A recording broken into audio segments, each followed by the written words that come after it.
इसी तरह next topic है पार्ट परफॉर्मेंस के हवाले से discuss the principle laid down in section 53A of transfer of property act के पार्ट परफॉर्मेंस क्या होती है। सेक्शन 53A का जो पर्पज़ है वो ये है कि जो बायर है यानी ज़मीन को ख़रीदने वाला है उसको अवेयर करना है, उसे इस चीज़ ये चीज़ समझानी, ये बात बावर करनी है कि वो ट्रांजैक्शन को मुकम्मल कराए।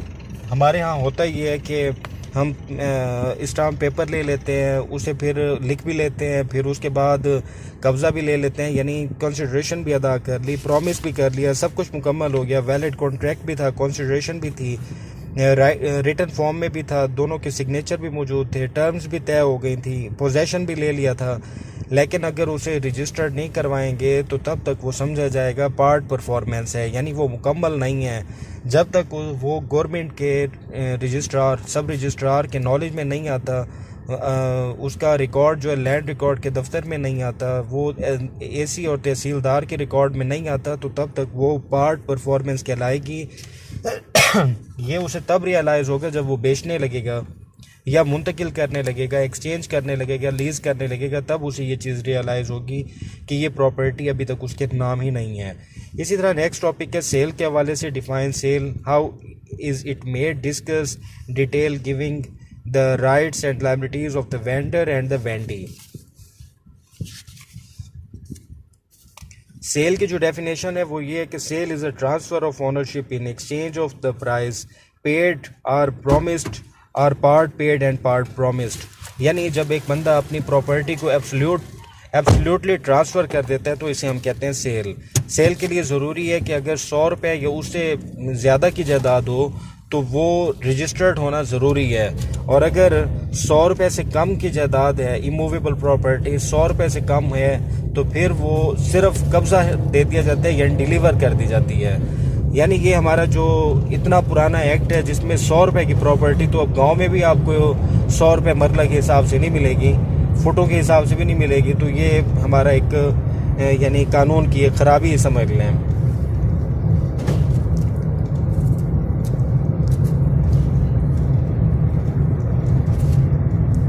सेल के लिए जो उसके एसेंशियल्स हैं वो पार्टीज़ दो होती हैं, एक सेलर दूसरा buyer.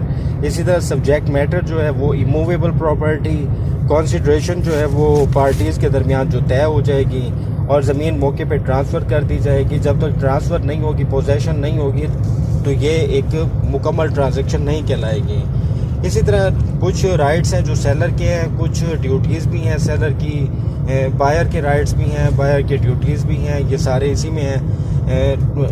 Rights of seller, seller के जो हकूक़ हैं वो क्या हैं। रेंट एंड प्रॉफिट, जो बेचने से पहले जो जितने भी इनकम है जो एरियर के तौर पे किराएदार के पास मौजूद थी वो सेलर वसूल करेगा। इसी तरह सेलर की कुछ लायबिलिटीज़ हैं कि वो तमाम मटेरियल डिफेक्ट्स, जितनी भी ख़राबियाँ हैं वो अपनी ज़मीन के मुतालिक वो सारी बता दे। इसी तरह जब वो बेच दे तो टाइटल डीड भी हवाले कर दे, जितने सवाल पूछे जाए उनके जवाब भी दे दे।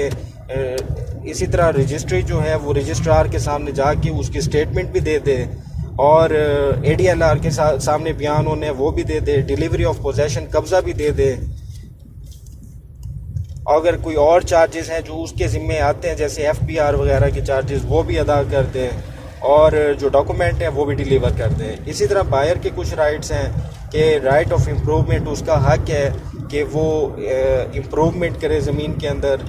बेनिफिट ऑफ सेलर, जो बकाया जात हैं उसके वो वसूल कर सकता है। इसी तरह लायबिलिटीज़ जो इसकी हैं बायर की कि disclose any fact about the property, अगर उसे प्रॉपर्टी के हवाले से कुछ हकाइक पता है जो हो सकता है सेलर को पता ना हो और बायर को पता हो, तो वो डिस्क्लोज करते हैं ताकि वो कम कीमत भी इसे ना बेचे।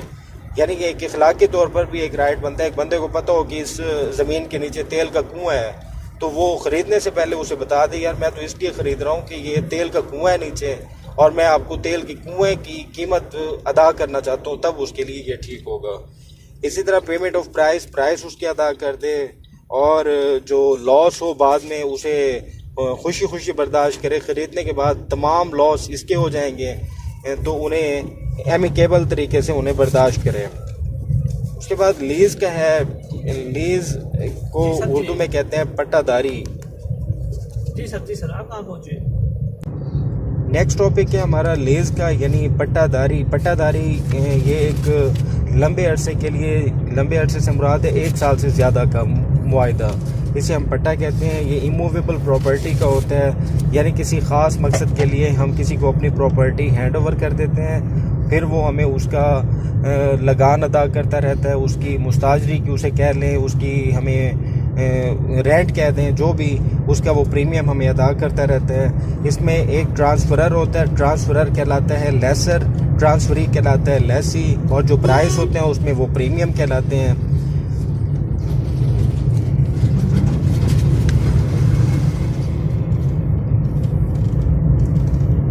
लाइबिलिटीज़ क्या हैं सेलर की? लेसर की लाइबिलिटी है, लेसर से मुराद ट्रांसफरर, यानी जो अपनी ज़मीन किसी को दे रहा है वो लेसर कहलाएगा, कि वो कब्ज़ा हवाले करे, मटेरियल जो डिफेक्ट्स हैं वो भी बयान कर दे, बता दे कि रकबे का पानी मीठा है कड़वा है, जो भी है वो बता दे।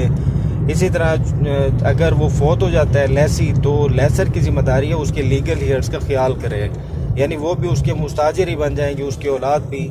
ऐसा ना करे कि वो उनसे ज़मीन छीन ले और उनकी अभी फसल ही वहाँ पे खड़ी हुई हो, इस तरह ना करे। नॉट इंटरप्शन, जब उन्हें ज़मीन दे तो फिर उसके बाद उन्हें इंटरप्ट ना करे बार बार। इसी तरह कुछ राइट्स हैं लेसर के कि वो कंसिडरेशन वसूल करे, यानी जिस लिए उसने दी है अपनी ज़मीन उसकी मुस्ताजरी वसूल करे। लाइबिलिटीज़ हैं लेसी की, एक्सेशन, ऐसा ना हो कि वो तख्त नशीन बन के बैठ जाए, काबिज़ हो जाए प्रॉपर्टी के ऊपर, प्रॉपर्टी को डिस्ट्रक्ट करना शुरू कर दे, रकबे की मट्टी निकालना ही शुरू कर दे, ऐसा भी ना करे। रिपेयर्स ऑन प्रॉपर्टी को रिपेयर भी करता रहे, उसका ख्याल रखता रहे। पेमेंट ऑफ रेंट मौके पे जो यानी तय हुआ है टाइम, उस टाइम पे उसकी लगान अदा करे, रीज़नेबल केयर करे। अगर कोई उसके लेसर के बकाया जात हैं, गवर्नमेंट चार्जेस हैं, वो भी अदा करता रहे, फिर लेसर से वसूल कर ले। अनलॉफुल पर्पस के लिए इस्तेमाल ना करे। अनलॉफुल पर्पस कौन से होते हैं? यानी टिम्बर के लिए इस्तेमाल करना शुरू कर देना, बिल्डिंग को डैमेज करना शुरू कर देना, या जो है खुदाई करना शुरू कर देना ज़मीन की, या उसे किसी डिस्ट्रक्टिव नेचर के लिए इस्तेमाल करना शुरू कर देना। अगर वो आगे लीज़ पे देना चाहे तो वो लेसर की परमिशन के साथ आगे भी दे सकता है लीज़ पे। लेसी के कुछ राइट्स हैं कि termination of lease in case of destruction of property, अगर प्रॉपर्टी ख़त्म हो जाती है तो लीज़ ख़त्म हो जाएगी, यानी जिस तरह कटाव आ जाता है, सैलाब आ जाता है, तो फिर उसके बाद वो मज़ीद लगान अदा नहीं करेगा, मज़ीद उसका प्रीमियम अदा नहीं करेगा।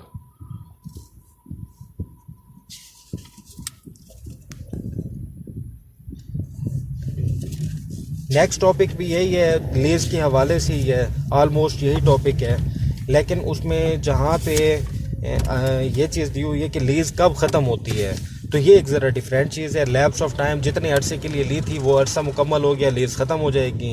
हैपनिंग ऑफ स्पेसिफाइड इवेंट, जिस मकसद के लिए ली थी वो इवेंट आ गया है, तो अब जैसे ही वो इवेंट मुकम्मल होगा लीज़ का टाइम ख़त्म हो जाएगा। इसी तरह लेसर का जैसे ही मफाद ख़त्म होगा वो प्रॉपर्टी वापस ले लेगा। इसी तरह मर्जर है कि जब लेसर की प्रॉपर्टी किसी और की प्रॉपर्टी में जम हो जाएगी तो लीज़ का जो कॉन्ट्रैक्ट है वो भी ख़त्म हो जाएगा। फॉर फ्यूचर, जब इसकी प्रॉपर्टी लेसर की प्रॉपर्टी गवर्नमेंट जब्त कर लेती है तो इनका लीज़ का मुआहदा ख़त्म हो जाएगा।